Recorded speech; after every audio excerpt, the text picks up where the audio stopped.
Good afternoon, welcome to hello doctor. ఇవాల్టి hello డాక్టర్లో మనం discuss చేసుకోబోయే టాపిక్ ఇన్ఫర్టిలిటీ, అంటే పిల్లలు పుట్టకపోవడం. అసలు పిల్లలు పుట్టకపోవడానికి మహిళల్లో కానీ పురుషుల్లో కానీ ఎలాంటి సమస్యలు ప్రధానంగా కారణం కావచ్చు? అలాగే మహిళల్లో చూసుకుంటే పీసీఓడి, పీసీఓఎస్ ఉంటే పిల్లలు పుట్టడానికి ఇబ్బంది అవుతుందా? అసలు పీసీఓడి, పీసీఓఎస్ లక్షణాలు ఎట్లా ఉంటాయి? వీటికి ఎలాంటి ట్రీట్మెంట్ ఉంది? అలాగే పురుషుల్లో కూడా ఎలాంటి సమస్యలు పిల్లలు పుట్టకపోవడానికి కారణమవుతాయి? ఇవన్నీ కూడా మనకు తెలియజేయడానికి 49 సంతాన సాఫల్యత కేంద్రం మరియు పరిశోధనా కేంద్రం నుంచి డాక్టర్ మౌనిక ఉన్నారు. వారిని అడిగి మరిన్ని వివరాలు తెలుసుకుందాం. Hello ma'am, welcome to our studio. Thank you. Yeah, so జనరల్గా మీ దగ్గరికి కపుల్స్ ఈ ఇన్ఫర్టిలిటీ సమస్యకు సంబంధించి మ్యారేజ్ అయిన ఎన్ని ఇయర్స్కి రావడం జరుగుతుంది? అసలు ఇన్ఫర్టిలిటీ అని దాన్ని ఎప్పుడు అనొచ్చు మనం?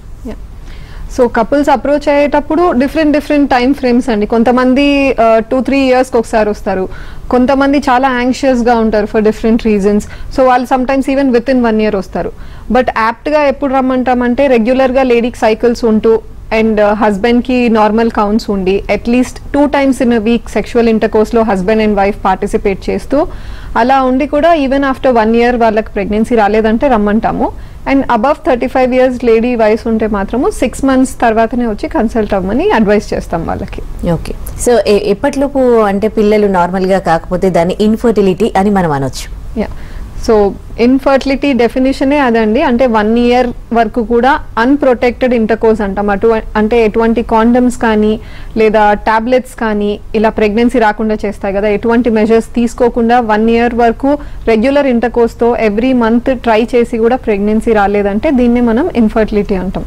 ఓకే, సో ఎలాంటి కాజెస్ చూస్తూ ఉంటారండి మెయిన్గా మహిళల్లో మీరు? సో ఇన్ఫర్టిలిటీ ఓవరాల్లో 30% యూజువలీ ఫీమేల్ ఫ్యాక్టర్స్, అంటే లేడీలో రీజన్స్ ఉంటాయి ప్రాబ్లమ్స్. అనదర్ 30% మేల్స్లో ఉంటాయి అన్నమాట. అండ్ 20-25% ఇద్దరు కంబైన్డ్ ఫ్యాక్టర్స్, అంటే ఇద్దరిలో కూడా ప్రాబ్లం ఉంది. ఇంకొక 10%లో అన్ఎక్స్ప్లెయిన్డ్, ఏంటి అంటే వీళ్ళకు అన్ని బాగానే ఉన్నాయి, కౌంట్స్ బాగున్నాయి, ట్యూబ్స్ ఓపెన్ ఉన్నాయి అంటాము, ఎగ్ కూడా ఒకటి విడుదల అవుతుంది ప్రతి నెల, అయినా కూడా ప్రెగ్నెన్సీ రావట్లేదని. దీన్ని మనం అన్ఎక్స్ప్లెయిన్డ్ ఇన్ఫర్టిలిటీ అంటాం. లేడీలో వచ్చేసి ప్రాబ్లమ్స్ ఫర్దర్గా మళ్ళీ డివైడ్ చేయొచ్చు. అంటే ఎగ్ రిలీజ్ అయ్యే చోటు, అంటే అండాశయంలో ప్రాబ్లం ఉందా, లేదా ఎక్కడైతే కలుస్తాయో ఒక ట్యూబ్లో మనము ఎగ్ స్పర్మ్ కలిసి మనకు పిండం తయారవుతుంది కదండి, అక్కడ ట్యూబ్లో ఏమైనా ప్రాబ్లం ఉందా, అల్టిమేట్గా పిండం తయారైన తర్వాత అతుక్కునే చోట యూట్రస్లో ఏమైనా ప్రాబ్లం ఉందా, ఇలా వేరియస్ ఫ్యాక్టర్స్ ఉంటాయి లేడీలో. ఓకే, ఎలాంటి టెస్ట్లు చేస్తారు అవి కనుక్కోవడానికి? సో టెస్ట్స్ అంటే ఫస్ట్ బేసిక్ ఒక ఇన్ఫర్టైల్ కపుల్ ఎవరైతే ఇట్లా 1 year తర్వాత ట్రై చేసి కూడా ఎవరైతే కపుల్ ఫస్ట్ ఇన్ఫర్టిలిటీ సెంటర్ వచ్చిన వెంటనే బేసిక్ టెస్ట్స్ ఫస్ట్ వచ్చేసి లేడీకి ఒక స్కాన్ చేస్తాము, ఇంటర్నల్ స్కాన్ ట్రాన్స్వజైనల్గా చూసి అండాశయంలో గుడ్లు ఎట్లున్నాయి, గర్భసంచి ఎలా ఉంది, ఇవి మనం చూసుకుంటాము. నెక్స్ట్ హస్బెండ్ సైడ్ వచ్చేసి మనము ఒక సెమెన్ అనాలిసిస్, అంటే కౌంట్స్ అండి, కదలిక ఉండే కణాల శాతం ఎలా ఉంది, నార్మల్ ఫార్మ్స్ ఎన్ని ఉన్నాయి, కౌంట్స్ ఎలా ఉన్నాయి, ఇవన్నీ చూసుకుంటాము. అండ్ టుగెదర్లో మనం ఏంటి అంటే హిస్టరీ డీటెయిల్డ్గా ఇన్వెస్టిగేట్ చేస్తాము. అండ్ లేడీలో ట్యూబ్స్ ఓపెన్ ఉన్నాయా లేదా అన్నదానికి HSG లేదా SIS అల్ట్రాసౌండ్ గైడెడ్ ఇలాంటి టెస్ట్ చేసుకొని చూసుకోవాల్సి ఉంటుంది. ఓకే, జనరల్గా ఈ మధ్య కాలంలో లేడీస్లో పీసీఓడి, పీసీఓఎస్, అలాగే థైరాయిడ్, హార్మోనల్స్ ప్రాబ్లమ్స్ అని చాలా ఎక్కువగా వింటున్నాం. ఈ సమస్యల వల్ల కూడా పిల్లలు పుట్టకపోవడానికి ఇవన్నీ కూడా ఒక రీజన్ అనుకోవచ్చా, అంటే ఇబ్బంది? డెఫినెట్లీ పీసీఓడి, థైరాయిడ్ అనేది చాలా ఇంపార్టెంట్ అండి. ఎందుకంటే ఈ రెండు కూడా హార్మోన్స్ కాబట్టి హార్మోనల్ వ్యత్యాసం ఉన్నప్పుడు ఏమవుతుందంటే ఒక గుడ్డు పెరుగుదలలో కానీ విడుదలయ్యే టైంలో కానీ ప్రాబ్లమ్స్ తయారు చేస్తుంది అనమాట. సో పీసీఓడి అంటేనే నీటి బుడగల సమస్య. వీళ్ళకు అండాశయాల్లో గుడ్లు అన్నవి చాలా కనపడతాయి స్కాన్లో, కానీ ఏ ఒక్క గుడ్డు కూడా పెరిగి మనకు ఒక ఎగ్ విడుదల కావట్లేదు ప్రతి నెల. సో ఏమవుతుందంటే వీళ్ళకు సైకిల్స్ రెగ్యులర్గా రావట్లేదు అని కంప్లైంట్స్తో వస్తుంటారు. సో ఏ టైంలో కలిస్తే ప్రెగ్నెన్సీ వస్తుంది, అసలు ఒక ఎగ్ విడుదల అవుతుందా లేదా మంత్లో, సో ఇలాంటి చాలా ఫ్రస్ట్రేటింగ్ కంప్లైంట్స్ ఉంటాయి అనమాట పీసీఓడి వాళ్ళకి. అలానే థైరాయిడ్లో కూడా థైరాయిడ్ హార్మోన్ TSH అని చేసుకుంటాము. సో దీంట్లో హైపోథైరాయిడ్ కానీ హైపర్ థైరాయిడ్ కానీ, సో థైరాయిడ్ హార్మోన్ వ్యత్యాసం ఉన్న వాళ్ళకు కూడా ఈ ఎగ్ ఫార్మేషన్లో కానీ ఓవ్యులేషన్ అంటే ఎగ్ రిలీజ్లో కానీ డెఫినెట్గా ప్రాబ్లమ్స్ ఉంటాయి. ఓకే, అంటే గర్భాశయాన్ని ఇవి ఎట్లా ఎఫెక్ట్ చేస్తాయి ఈ రెండు సమస్యలు కూడా?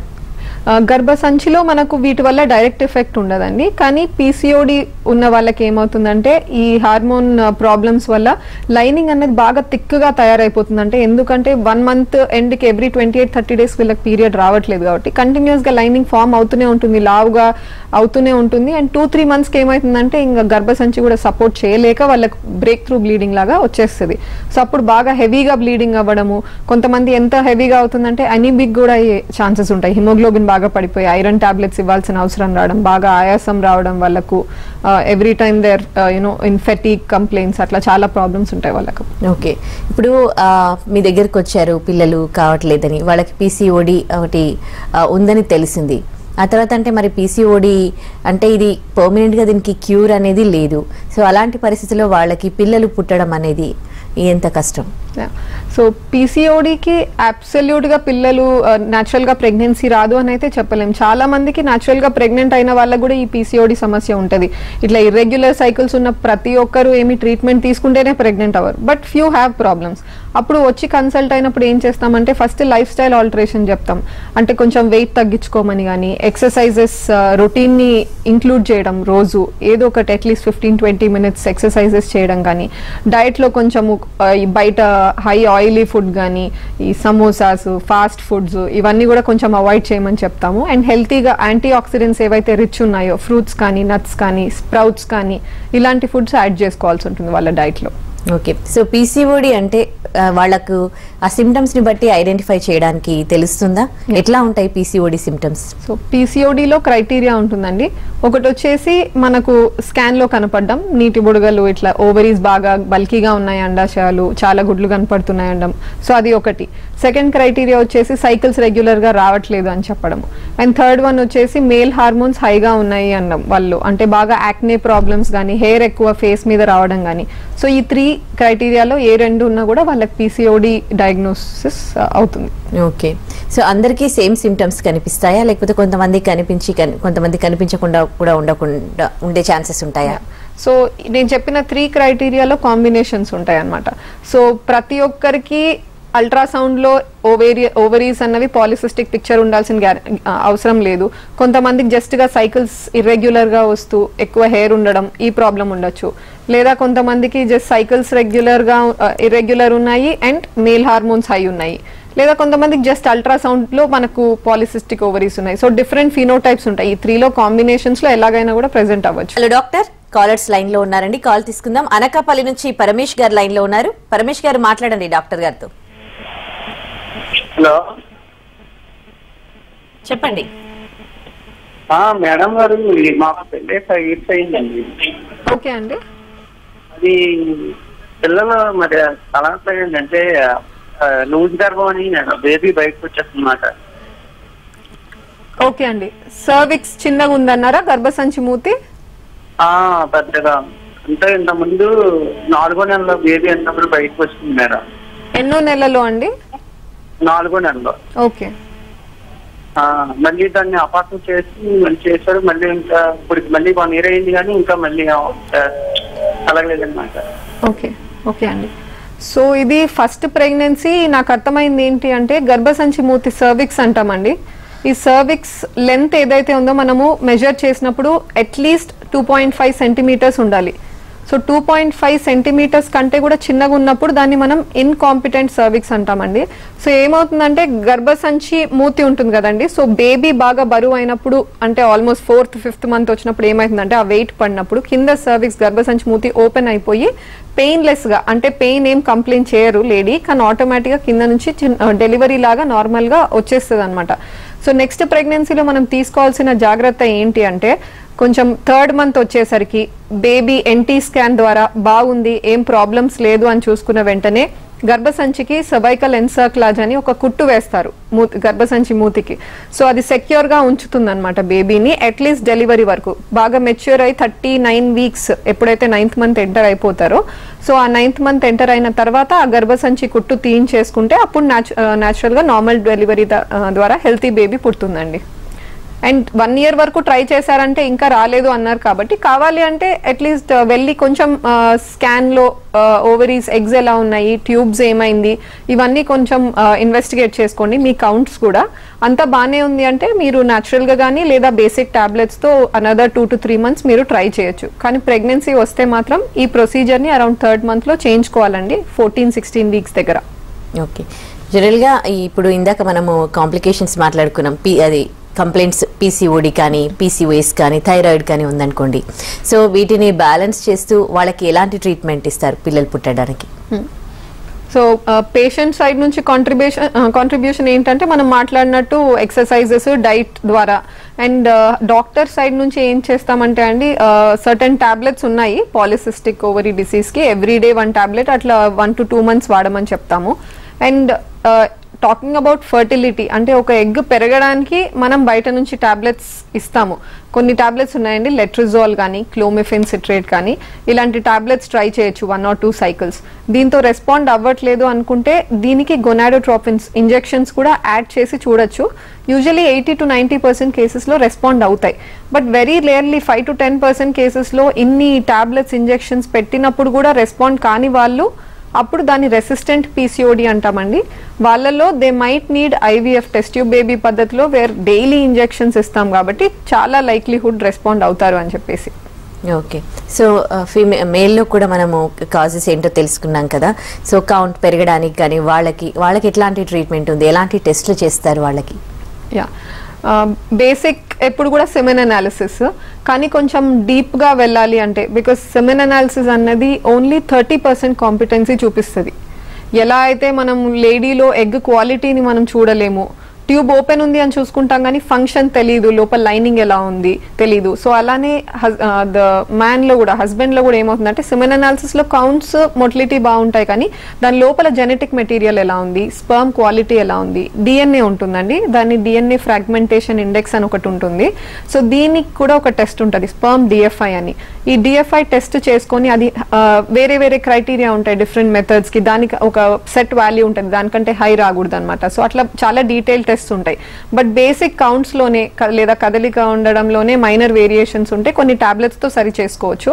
కొంచెం గ్రాస్ గా మరీ తక్కువ ఉన్నాయి కౌంట్స్ అంటే హార్మోన్స్ చూసుకొని అవన్నీ నార్మల్ ఉన్నాయా లేదా డెడికేటెడ్ ఆండ్రాలజిస్ట్ తో కన్సల్టేషన్ చేసుకొని అవసరమైతే హార్మోన్స్ ఇంజెక్షన్స్ కూడా వీళ్ళకి అవైలబుల్ ఉంటాయి. ఓకే, మరో కాలర్ రంగారెడ్డి జిల్లా నుంచి రవి గారు లైన్ లో ఉన్నారు. రవి గారు మాట్లాడండి డాక్టర్ గారితో. మేడం నమస్కారం. మేడం నమస్తే అండి, చెప్పండి. మేడం మా పాప 20 years ఉంటది. చెప్పండి వింటున్నాను. 20 years ఉంటది మేడం. అయితే టాబ్లెట్స్ ప్రిస్ టాబ్లెట్స్ మింగింది. ఓకే, అయితే హాస్పిటల్ కు తీసుకెళ్ళాం మేము. హాస్పిటల్ తీసుకుపోయిన తర్వాత మొత్తం నాకు ఆ లోపల నుంచి మొత్తం తీసేసిరు. టాబ్లెట్స్ మొత్తం పైజన్ మొత్తం తీసిన తర్వాత ఇప్పుడు ఏమైతుందంటే రోజు రోజు ఆ పొట్ట ఉబ్బుతుంది మేడం. అయితే ఒక వామిటింగ్స్ లెక్క మామూలుగా ఎట్లా అంటే జలగర లాగా వస్తున్నది. అయితే ఇప్పుడు ఆమె కాలేజీకి పోవాలి అట్లని ఎందు గురించి అన్నట్లు 3 months ప్లేట్స్ కూడా రాలేదట. ఓకే, స్కాన్ ఏమైనా చేయించారా అండి పొట్టకి? లేదు మేడం, తీయించలేదా?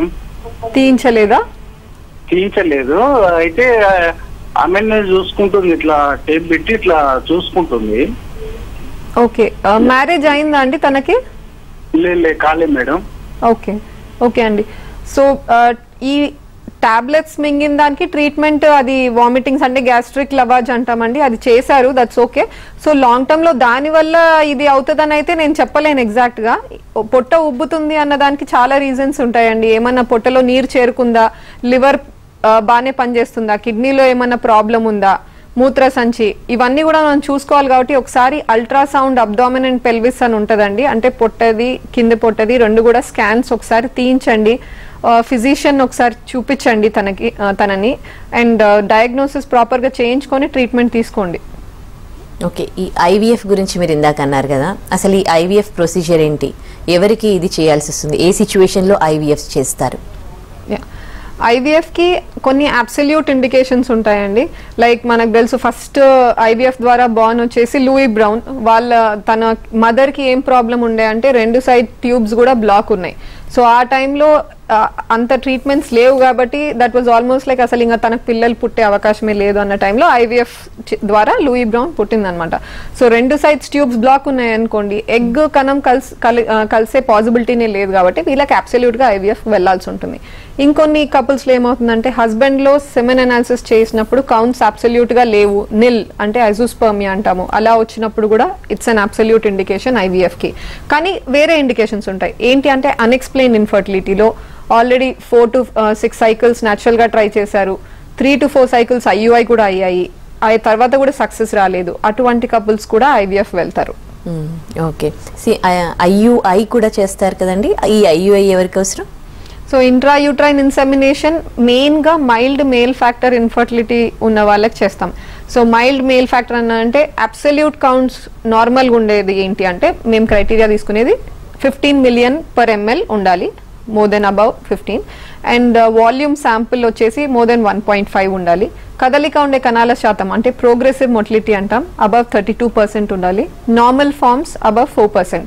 సో వీటిలో లెటెస్ట్ స్లైట్ వేరియేషన్స్ ఉన్నాయి. ఎవరికైనా కొంచెం 12 million కౌంట్స్ వచ్చాయి అంటే 10 to 15 మధ్యలో ఉన్నాయి, మోటిలిటీ కొంచెం 25-30% ఉంది, ఇవన్నీ కూడా mild male factors of fertility, వీళ్ళకి ఐయుఐ చేసుకోవచ్చు.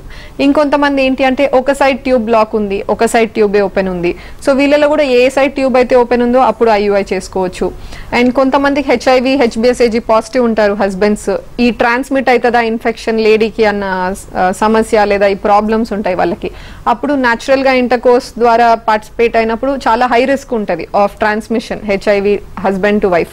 అప్పుడు ఏం చేస్తామంటే ఇచ్చిన శాంపుల్ ని మనం మంచిగా ప్రాసెస్ చేస్తాం కాబట్టి ఆ వైరల్ ప్రోటీన్స్ ఏవైతే మార్కర్స్ ఉన్నాయో అవన్నీ తొలగిస్తాం కాబట్టి రిస్క్ అనేది transmission almost down to less than 1%. So వాళ్ళలో కూడా మనం ఐయుఐ చేసుకోవచ్చు. ఓకే, మరో కాలర్ హైదరాబాద్ నుంచి ఖాసిం ఉన్నారు.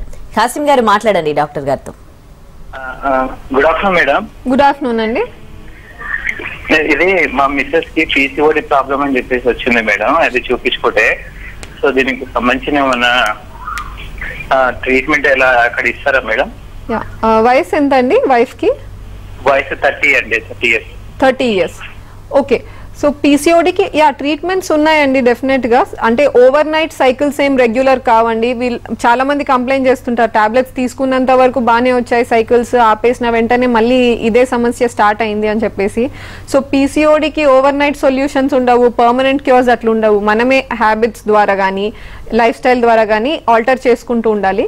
ఫర్టిలిటీకి ఇమీడియట్ సొల్యూషన్ కావాలి అంటే మాత్రం ఇన్ఫర్టిలిటీ సెంటర్ అప్రోచ్ అవుతే అక్కడ మనం కొన్ని టాబ్లెట్స్ ఇస్తామండి. అట్లీస్ట్ ఒక ఎగ్ పెరగడానికి ఇట్లా ఇర్రెగ్యులర్ గా వచ్చినప్పుడు బాడీలో స్వతహాగా ఒక ఎగ్ ప్రొడ్యూస్ కాదు.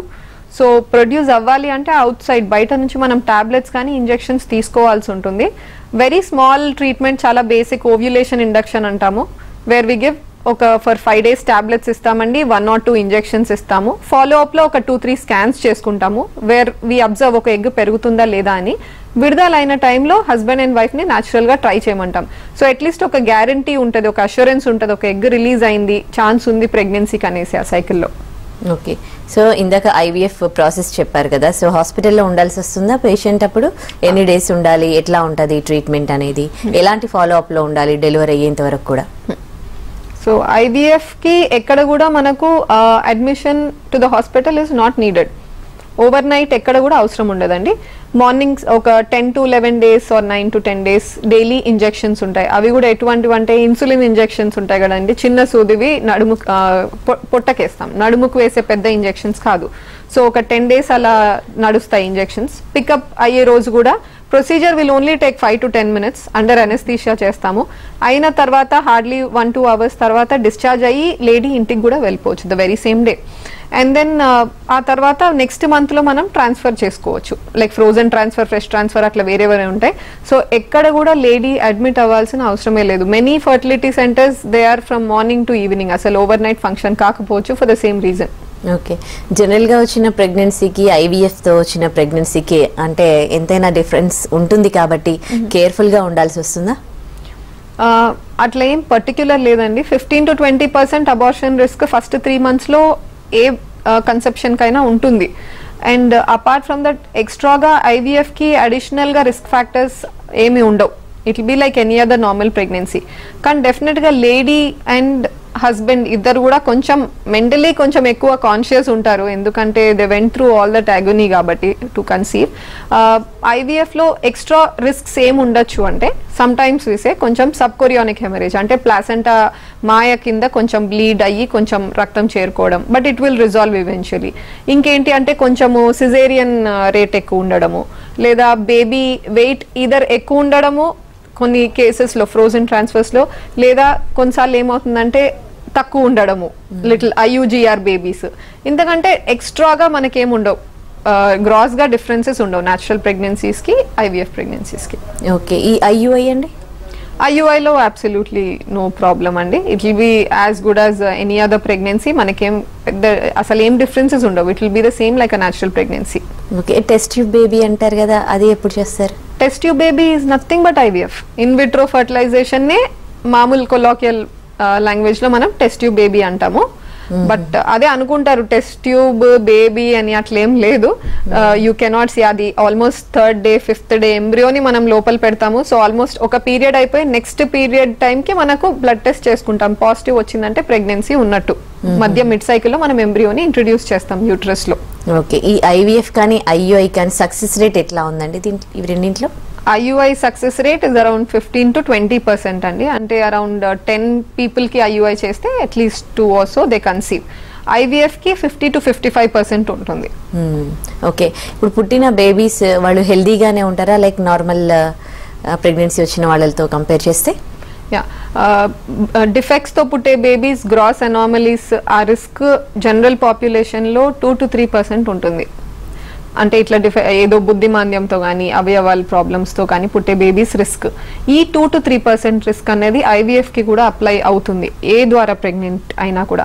కానీ ఐవీఎఫ్లో ఏమి ఎక్స్ట్రా అడిషనల్గా రిస్క్ ఉండదు.